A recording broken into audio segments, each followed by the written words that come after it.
নারী পুরুষের যৌন ক্ষমতা কমে গেলে টানা 1 মাস এই নিয়মে কালোজিরা সেবন করুন। সমস্ত রোগ ভালো হবে, যৌন ক্ষমতা আবার পুনরায় ফিরে আসবে।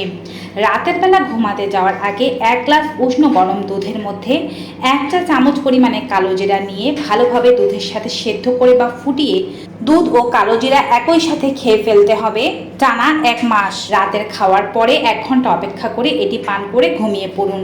এটি যেমন যৌন দুর্বলতা দূর করবে, তেমনি আপনার রাতের ঘুমটাকেও ভালো করতে সাহায্য করবে।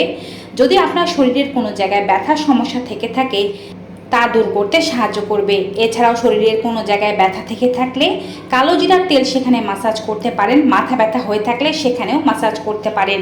নিয়মিত গরম ভাতের সাথে কালোজিরার ভর্তা খেতে পারলে রক্ত পরিশুদ্ধ হয়, হার্ট ভালো থাকে, লিভার ভালো থাকে, কিডনি ভালোভাবে ফাংশন করতে পারে এবং কিডনিতে কোনো প্রকারের পাথর বা টিউমার থাকলে তা দ্রুতই গলে বেরিয়ে যায়।